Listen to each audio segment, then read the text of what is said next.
Hola, hola, ¿qué tal, queridos amigos de Motivarte? Nos encontramos por acá en nuestro podcast Entrevistas, acompañado de Erinson Bustamante, psicólogo venezolano, a quien le damos la cordial bienvenida. Bienvenida, Erinson. Bueno, muchísimas gracias Isbel y también a Motivarte como organización, a quienes nos escuchan o nos van a escuchar por la invitación para conversar, dialogar en este espacio.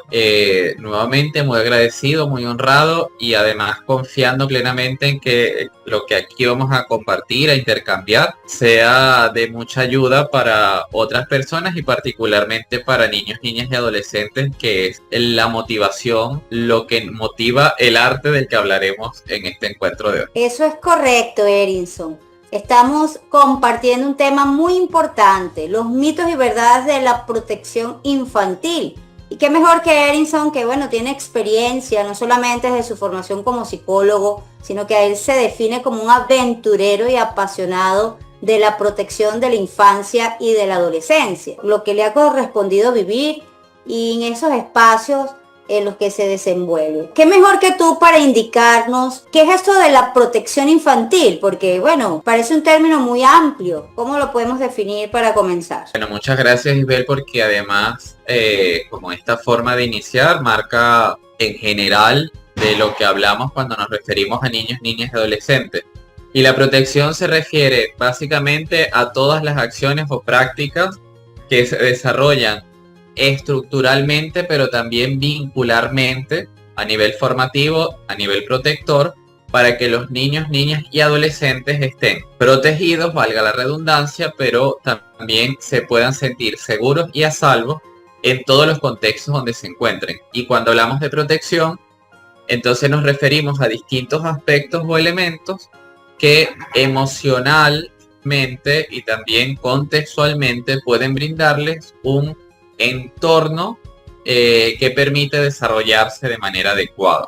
Esto lo podríamos profundizar aún más, pero si nos queremos quedar con algo, entonces es con prácticas que ayudan a que los niños, niñas y adolescentes estén a salvo en sus distintos contextos. Quiere decir que es brindar esa seguridad desde los diferentes ámbitos, como tú lo señalabas, no solamente desde lo que tiene que ver con el ámbito emocional, sino ese enfoque holístico que incluye lo emocional, lo físico, todas sus necesidades. Me encantaría, para enfocarnos en nuestro espacio acá, eso de mitos y realidades. ¿Por qué le hemos dado ese título para hablar de protección infantil? Muchas gracias, porque es que justamente en torno a la protección infantil se hablan de verdades, pero en verdades construidas como representaciones sociales. Es decir, lo que la gente cree que es la protección. Pero al final muchos de esos son mitos que no ayudan a que realmente los niños se sientan a salvo. Niños, niñas y adolescentes. Siempre que digan niños, me voy a referir también a niñas y adolescentes. Pensando entonces en mitos y realidades, diría, no en un orden jerárquico, pero es a qué se refiere la protección de la infancia. Porque muchas veces se piensa que proteger a un niño, niña o adolescente es suficiente con darles comida, techo y otra educación.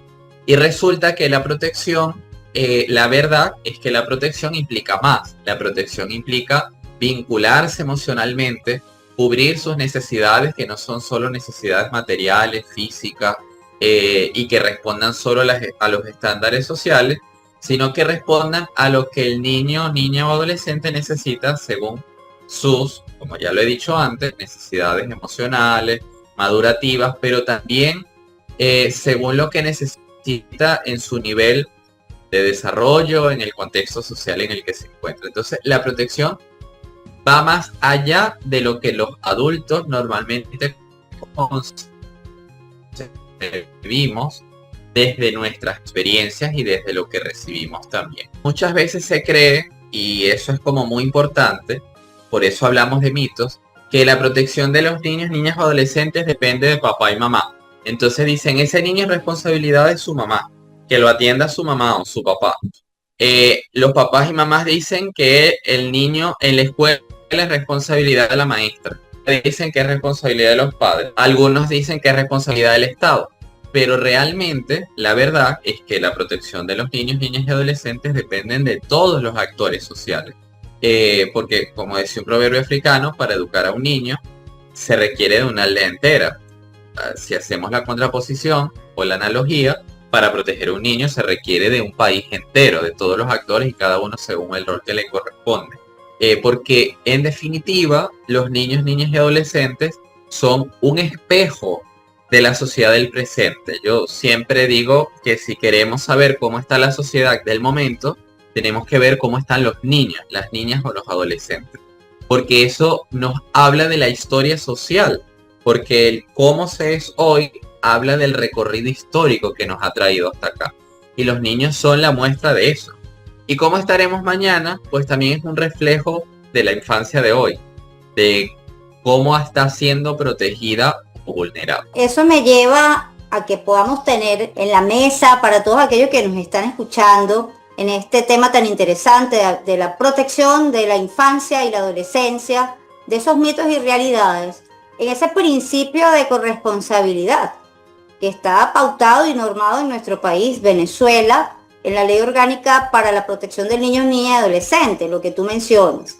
Ese conjunto que debe unirse, Estado, familia, sociedad, para realmente proteger a la infancia. Has dicho algo interesante, me encantaría que nos puedas compartir qué rol consideras que juega los patrones de crianza del adulto y su percepción para proteger a los niños de hoy. Muchas gracias, porque creo que eso justo es fundamental, y a propósito que lo hemos nombrado mitos y realidades, un poco como para problematizar la comprensión que tenemos sobre la protección de la infancia.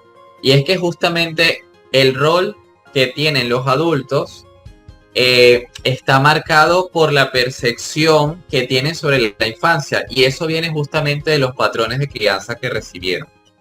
Aunque existan manuales, porque hoy por hoy existen manuales de cómo criar a un hijo, ningún manual es exacto. Al final cada papá o cada mamá desarrolla la crianza según la crianza que tuvo, y también, por supuesto, según otros referentes. Pero entonces la crianza no es 100% determinante, pero sí predispone en alta medida el modo en que nos vamos a desarrollar con el mundo. Entonces, el modo en el que los niños y niñas han sido criados tienen que ver con los modelos de crianza que sus padres, madres y cuidadores desarrollan y que aprendieron cuando eran niños o niñas de, a su vez, sus padres y madres y de otras figuras de cuidado. Entonces, a partir de ahí, que es el planteamiento justo que estás haciendo, se desarrollan distintos modelos. Y entonces hablamos del modelo autoritario, del modelo negligente o del modelo participativo, democrático, que son, digamos, como los tres más característicos o básicos. Pudiéramos hablar de otros más, pero quedándonos con esto, entonces tenemos padres que sobreprotegen, y aquí hablamos justamente como de este modelo que puede incluso rayar en lo negligente o rayar en lo autoritario, porque al final no hablamos de un modelo de crianza sobreprotector, sino que hablamos de lo autoritario, donde todo se hace tal cual como los adultos quieren. Entonces realmente el niño no tiene valor, no tiene un lugar, no puede ser protegido. Fíjate que aquí hay una paradoja, porque entonces pudieran decir que lo protegen de los males externos, porque si hay autoritarismo, entonces el niño tiene que actuar según este patrón para que sea bueno y le vaya bien. Ese es el mito que está detrás, o la verdad que los padres se crean. Pero al final no se está protegiendo emocionalmente, porque detrás del autoritarismo hay mucha vulneración emocional. Por otro lado, entonces, desde el modelo de la negligencia es donde pues no se garantizan todas las condiciones para que un niño, niña o adolescente tenga lo necesario para vivir. Eso es una expresión, pero también otra expresión es en esta donde pues que el niño haga lo que quiera, y podemos hablar de negligencia en cuanto a negligencia emocional, que tiene que ver con no estar presentes afectivamente para un niño, niña, adolescente no tiene que ver con la presencia física. Pensamos aquí, por ejemplo, en padres, madres o cuidadores que entregan el teléfono para sacarse al niño porque es insoportable, entonces mejor que use el teléfono. Ahí estamos hablando de negligencia emocional. Pero pensemos también en padres, madres y cuidadores que teniendo los recursos no garantizan el derecho a la educación, el derecho a la salud, el derecho a una vivienda o a la comida, o incluso no teniéndolos, no hacen gestiones para que eso sea posible. Porque la pobreza está demostrado que no es un problema real para proteger o para criar. El asunto es cómo se gestiona. Entonces, aquí pudiéramos hablar mucho más de la negligencia, pero en todo caso, la verdad que es que el modelo de crianza desde la negligencia no protege para nada, porque al final el niño queda a merced de no tener claridad o dirección de su vida. Tendríamos que aspirar, porque desde este modelo se reconoce la presencia del niño, a diferencia del autoritario, se le escucha, su voz tiene valor, puede participar en las decisiones que incluso legalmente los niños no deciden, pero pueden participar siendo escuchados y se toma en cuenta su voz para mediar con eso. Que de hecho la democracia no es que se hace lo que todo el mundo dice, sino que desde los parámetros que están estructurados se puede hacer ajustes flexibles. Entonces, desde el modelo más democrático, más participativo, podemos un poco más a lo que llamamos protección a la infancia. Pero también hay que tener en cuenta que no es el modelo común, porque no es la crianza. De hecho, en Motivarte trabaja mucho el tema del buen trato, y el buen trato surgió no porque hubiese maltrato y queremos perfeccionarlo. El buen trato teóricamente surgió porque es que había demasiado maltrato hacia la infancia. Ni siquiera eran nombrados, ni siquiera tenían hace mucho tiempo, ni siquiera se hablaba de niños y niñas, ni siquiera había leyes que los ampararan. Entonces eso culturalmente y tradicionalmente no está tan bien concebido, tan bien visto, que haya democracia en los modelos de crianza, que haya participación. Para que lo haya, pues afortunadamente sí existe, pero se da mediante un proceso en el cual los papás y mamás ya adultos tienen que replantearse, reajustar y problematizarse mucho de lo que han recibido, porque nuestras generaciones hemos sido criadas desde modelos más negligentes y autoritarios, y eso por supuesto que es una reflexión social pero también individual que corresponde hacernos a propósito de qué realmente es la protección a la infancia, más allá de los esquemas que hemos aprendido. Excelente, Erinson. Entonces es una tarea que debemos seguir, bueno, esforzándonos para que realmente podamos vivir no solo en la teoría, en lo que está establecido legalmente, sino hacerlo parte de la vida, por lo que tú has mencionado. Lo complejo que el ser humano en sus patrones de crianza tenga como la mirada de poder garantizar esos derechos de los niños, niñas y adolescentes, para hablar así de protección integral. Hay un tema que mencionaste muy importante. Hablabas de sobreprotección, o sea, tengo la protección, pero me puedo ir a los extremos. O falta de protección, ya vamos a hablar de eso, pero quiero enfocarnos en el otro extremo, la sobreprotección. Lo que estamos relacionados al ámbito educativo, podemos ver que eso está muy en boga.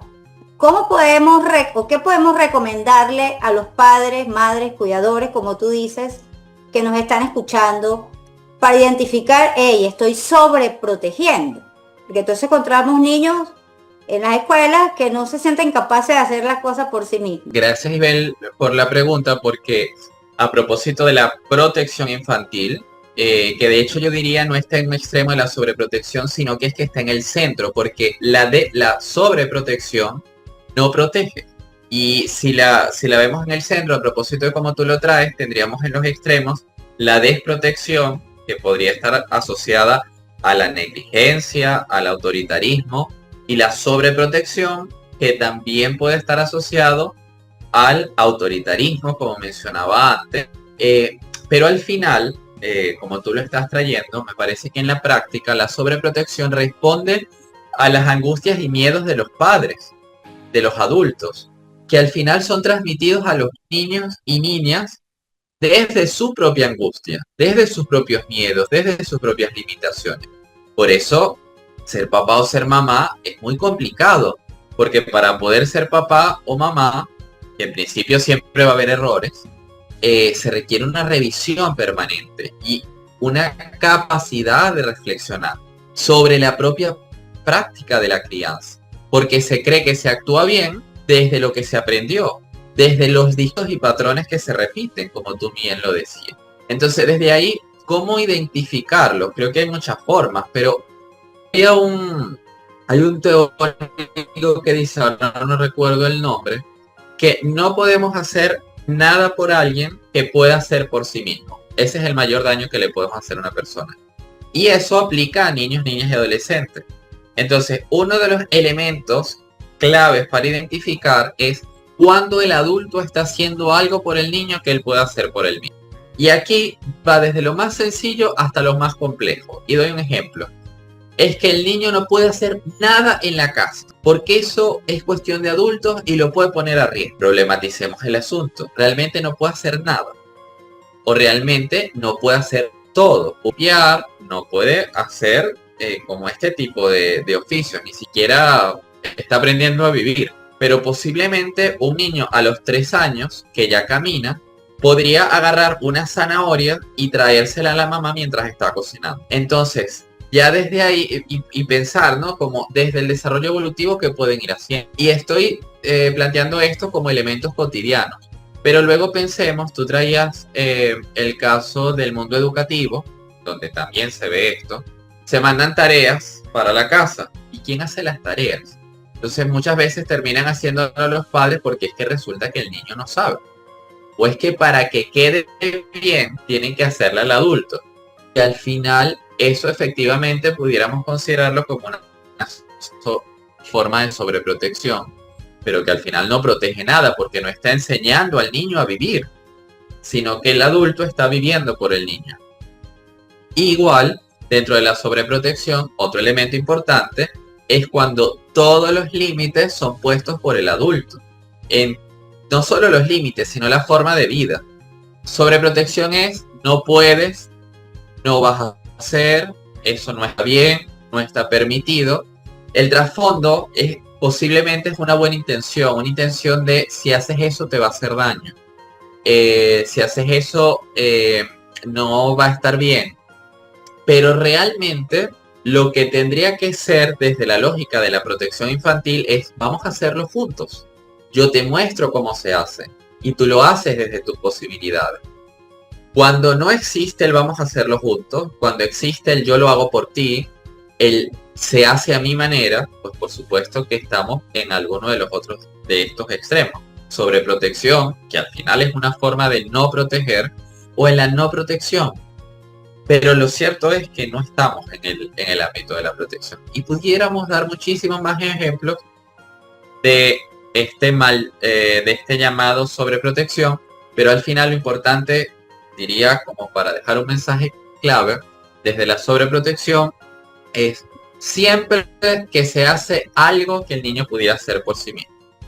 Que por supuesto esto también es para pensar mucho, porque a veces depende también del adulto qué es lo que cree que el niño puede hacer por sí mismo. Pero hay teorías del desarrollo que explican qué es lo que el niño puede hacer según la edad que tiene. Entonces ahí uno se puede plantear cosas. Si el niño camina, puede hacer cosas que no hace un niño que no camina. Si ya habla, puede hacer cosas que no puede hacer un niño en edad de no hablar. Y eso entonces es lo que ayudaría también a padres, madres y cuidadores a entender, bueno, qué es lo que sí puede hacer mi hijo. Y entonces desde sus capacidades y potencialidades le puedo acompañar para que se desarrolle y para que crezca. Que al final esa es la función protectora. Acompañar, contener, sostener, para poder leer lo que al niño o niña le pasa. Interpretarlo, porque el niño o niña no puede, lo mira desde su realidad pequeña, el adulto puede mirarlo desde una experiencia mayor y luego dar respuesta a eso que necesita. Entonces, 3 elementos claves de la protección que son contrarios a la sobreprotección. Escuchar lo que el niño está diciendo. leerlo e interpretarlo y dar respuesta adecuada. Si no se escucha, no se puede leer e interpretar y menos dar una respuesta adecuada. Luego se puede escuchar, pero si no se lee o interpreta adecuadamente, tampoco se va a dar una respuesta adecuada. Por eso es tan complejo ser papá o mamá, y es necesario incluso para ser papá o mamá dejarse acompañar. Estamos escuchando al psicodramatista Erinson Bustamante, psicólogo. Se ha interesado en compartirnos este temazo, la protección integral. Veamos que no solamente es cubrir esas necesidades, como algunos podemos considerar, lo físico, lo emocional, sus necesidades primarias, la alimentación, educación, incluso en el ámbito legal, sino que va mucho más allá de considerarnos responsables, pero brindando herramientas y habilidades para la vida a ese ser humano que está en crecimiento. Erinson, no me quiero despedir de este espacio que nos acompaña tan gratamente sin hacerte otra pregunta. Hablamos de proteger. Hay otra palabra que se debe casar, que es prevenir. O sea, la prevención de la violencia, la prevención, ¿cómo podemos mencionar esto? La protección implica prevención, porque, y aquí pues podríamos ampliarnos mucho si habláramos de riesgos, pero ¿qué implica prevenir?